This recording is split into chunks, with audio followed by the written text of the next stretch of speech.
Hari Sabtu pagi, pasukan yang tadinya pakai jaket coklat, pakai coklat-coklat sudah berubah menjadi pakaian loreng-loreng. Tapi kelihatannya sibuk. Sibuk, ada yang lari ke sana, ada yang ke sana kemari. Sampai jam 1, jam 2. Pak Kipman masih pakai seragam polisi ini? Masih. Karena lihat sibuk semua ini pasukan ke sana kemari, saya ditinggal masuklah ke kolong truk. Karena panas masuk ke kolong truk. Hari Sabtu pagi? Hari Sabtu siang. Siang. Udah siang nih, udah mau. Kira-kira jam 2 di kolong truk, tidur tapi nggak buka mata. Tapi dengar suara tembakan. Suara tembakan kayak yang percis yang di Kebayoran. Ramai gitu, tembakan gencar. Tapi nggak mau buka mata. Tiduran aja di kolong truk.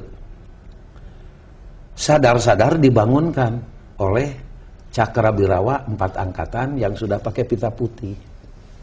Sadar saya begitu bangun melihat tentara yang pakai pita putih, wah ini mungkin dari Palang Merah Indonesia, nggak bakalan, karena ada pelajaran dulu di polisi, kalau sudah Palang Merah datang keadaan perang juga nggak bakalan dibunuh tawanan itu. Nah disitulah prinsip saya, nggak bakalan dibunuh karena dia sudah pakai pita putih Palang Merah. Ternyata waktu itu Cakrabirawa dari 4 angkatan dan diikutin oleh pasukan yang lain. Yang pertama yang meriksa saya mayor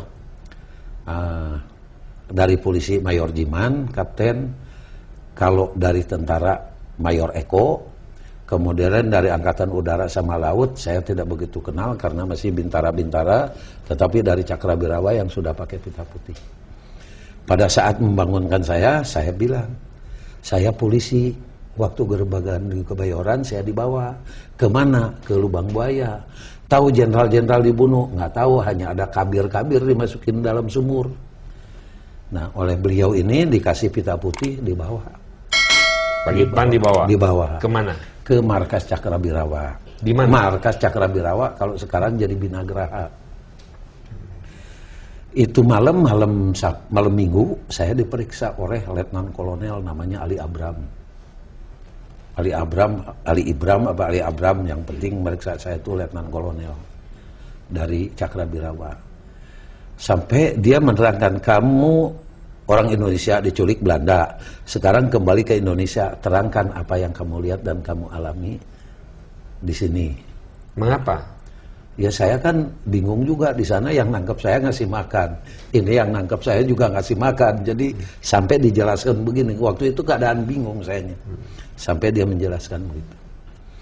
Pak Kipman jelaskan semuanya? Jelaskan apa yang dilihat, yang dialami. Pada saat saya menerangkan orang yang berbintang 2, dia gebrak meja. Itu bapak saya, Mayor Jenderal S. Parman. Jadi malam minggu itulah baru tahu yang dimasukin ke dalam sumur itu adalah jenderal-jenderal, termasuk Pak Tendian ajudannya Pak Jenderal Nasution. Saya tidak mengerti, karena Pak Kipman mengatakan dari Lubang Buaya, Pak Kipman dibawa ke Halim. Markas Cakrabirawa. Dari Halim dibawa ke markas, itu hari Sabtu ya? Hari Sabtu. Pak Kipman belum dilepas oleh gerombolan-gerombolan ini? Kabur, gerombolan itu kabur. Oh, ditinggalin saya sendiri di kolong truk. Oh, ini yang tadi Pak Kipman tidak jelaskan. Iya. Pak Kipman ditinggal sendiri di kolong truk. Sendiri di kolong truk. Terus karena sendiri pergi. Sendiri. Naik apa? Enggak. Saya di kolong truk. Iya. Pasukan yang saya ikutin yang dari mulai malam sampai pagi sampai siang, karena didengar tembakan waktu Halim diserbu, diserang oleh RPKD artinya dengan Siliwangi. Ini pasukan yang saya ikutin ini saking ketakutannya kabur semua. Yang dipimpin oleh Letnan. Jadi yang diserang itu Halim, bukan Lubang Buaya, di Halim ini ya. Halim. Ya. Kemudian Pak Kipman dibawa ke Binagraha oleh siapa? Oleh Cakra 4 angkatan yang mencari jejak pasukan. Cakrabirawa juga. Jadi Cakrabirawa yang sudah pakai pita putih yang murni. Oh, jadi Cakrabirawa ini ada 2. Ada 2, yang menculik, yang membunuh. Ada juga Cakrabirawa yang mencari jejak pasukan yang terlibat gerakan G30. Jadi Cakrabirawa ini ada 2, bukan tidak berarti bahwa semua Cakrabirawa ini terlibat. Ada yang terlibat, ada yang tidak terlibat. Ada. Yang tidak terlibat membawa Pak Kipman ke Binagraha. Markas Cakrabirawa. yaitu Mayor Eko, Kapten Jiman polisi, ada laut, ada udara. Baik. Sampai di Binagraha. Sampai di markas Cakra. Cakra diperiksa. Pada saat saya menerangkan orang yang berbintang 2, Letkol Ali Ibram itu bergebrak meja bahwa itu Mayor Jenderal S. Parman. Satu persatu kedengaran, oh si Anu. Tapi sebelum saya menerangkan orang yang berbintang 2, tadinya juga saya nggak tahu bahwa itu jenderal-jenderal putra-putra bangsa yang terbaik sebagai seorang jenderal yang waktu itu ya berkedudukan tinggi di Angkatan Darat. Kemudian Pak Kitman sesudah interview itu atau wawancara itu atau diperiksa itu, Pak Kitman malam minggu, terus Pak Kitman kemana? Tidur di situ, Pak, di markas Cakra Birawa. Pagi-pagi hari Minggu dijemput, dipinjam katanya, dipinjam agen polisi Sukitman, diambil untuk dihadapkan kepada Pangdam 5 Jaya. Pada saat itu adalah Mayor Jenderal Umar Wiradikusuma, dibawa menghadap ke Mayor Jenderal Umar Wiradikusuma yang sempat sampai menjadi Wakil Presiden Republik Indonesia. Kemudian setelah beliau membaca laporan yang tadi malam dibuat, dia percaya kepada kamu karena kamu sudah jadi ABRI waktu itu kan, udah jadi AKRI kan, Angkatan Kepolisian Republik Indonesia udah dirubah. Saya percaya penuh pada kamu. Kemudian saya ditunjuk dibawa mengikuti Mayor Subardi. Subardi itu ajudannya Jenderal Ahmad Yani. Dari markas Kodam Jaya, dari tempat Pak Umar Wiradikusuma, saya dibawa menuju Jalan Lembang. Diketemukan dulu dengan ibunya, keluarganya, bahwa ini akan menunjukkan, polisi ini akan menunjukkan di mana bapak-bapak yang dimasukkan dalam sumur. Jalan Lembang itu ibu siapa? Rumah Pak Yani yang waktu Ibu Yani. Yang waktu itu darahnya juga masih banyak, darahnya Pak Yani. Dari situ dibawa ke Jalan Saharjo. Waktu itu Jalan Saharjo, kalau sekarang sudah Tebet. Sekarang udah jadi apa? Gedung Balai Sudirman. Dari situ langsung dibawa ke Cijantung. Turun dari mobil dihadapkan kepada Kolonel Sarwaidi Wibowo, Komandan RPKAD.